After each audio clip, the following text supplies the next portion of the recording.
Hi, it's Mark from Remarkable Speaking. I'm here with Bernie Pawlik, Pawlik Automotive in Vancouver, Vancouver's best auto service experience. 24 times they've won Best Auto Repair in Vancouver as voted by their customers. And we're talking cars. How you doing, Bernie? Doing well. So today's victim is a little bit of a different thing. A Volvo XC70 from 2013 that had an amplifier issue. What was going on with this vehicle? Yeah, so the vehicle came to our shop. The client's concern was that one of the speakers was making some pretty hideous crackling noises. I believe that was the description. I didn't actually hear it myself, but making some pretty hideous noises and wasn't making the music listening experience pleasurable. So some repairs were needed. Okay, how do you go and test and diagnose for that? So, of course, listen to the client's concern, see where it's coming from. It was just one speaker that was making noise. And from there, we did a quick computer scan. Nothing showed up. Now, this is a very integrated system. We'll look at pictures in a minute, but this is one of those vehicles that has a panel. You know, like a lot of modern vehicles, it has a panel where your audio is part of that. You push another button and your climate control operates. And it's all integrated with modules behind the dash and under the seats and in various places. So we found no trouble codes, which we figured we probably wouldn't for something like this. Started looking at wiring, tracing wiring out. And in the process of doing so, we found the audio amplifier, which is located underneath the passenger seat, accessed the wiring and found the amplifiers was totally rusted out on the outside of the case. This vehicle had had some water leaks in the past. There was some moisture down on the floor of the vehicle. So we figured water damage to the amplifier was the cause of the noises or the stereo issues. Wow. So how did the water get into the vehicle? So this client had a concern about a year ago, basically tested for water leaks, found that the sunroof drains were blocked and plugged, which is pretty common on many vehicles. We cleaned the sunroof drains, made sure the water flowed well, left it at that. Fast forward a year and a bit later, there's some water on the floor again. We re-inspected it, did find the sunroof drains were once again plugged, cleaned that out, but there were still water leaks that were happening and the windshield was leaking, had that repaired, and that solved the water leaks. So windshield seals leaking, is that a fairly common problem?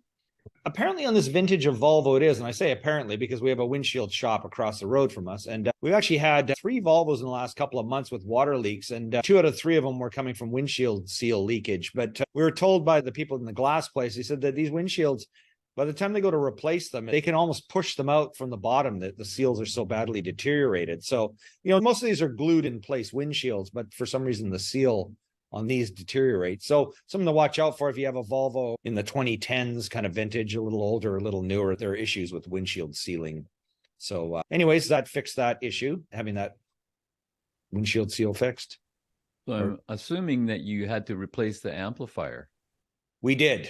So our first step, pricing out a new one, a used one, being an audio amplifier, it's not a really critical component. We figure, you know, there's got to be lots of good used ones out there. It actually took a little while to find one because this thing has a fairly fancy option stereo, but we managed to find a used one. Got the amplifier, plugged it in, didn't work. And was the used part defective? What was going on? No, it wasn't defective. So it turns out we did a little further research with our technical service that we deal with.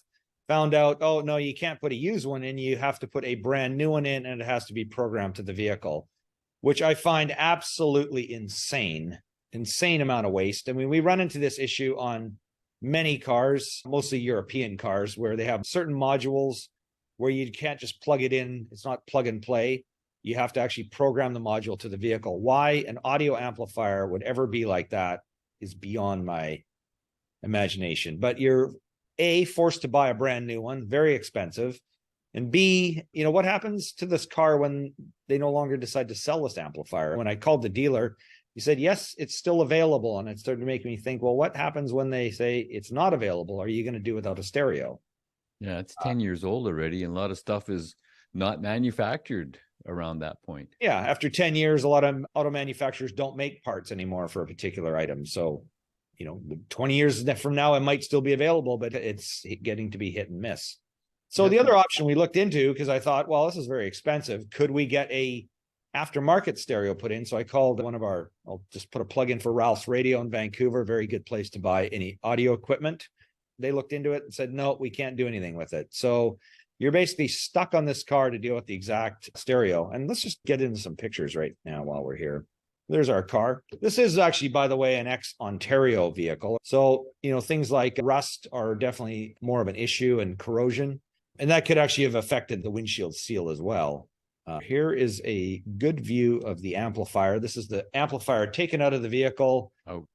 Yeah, ouch. Yeah, unfortunately, I just put it on a kind of a rough concrete background so it doesn't separate. But you can see from the top of the rust, it's been exposed to some pretty nasty elements. Here again is another view.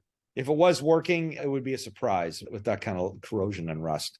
So this is the dash. So the stereo system does have a DVD player, but the stereo system is basically, it's all integrated. And you see radio, media, the climate control system, all integrated into this panel. So there isn't a separate panel where you can put a stereo. Now, truthfully, you probably could put an aftermarket radio in, but it would be something that wouldn't sit in the dash.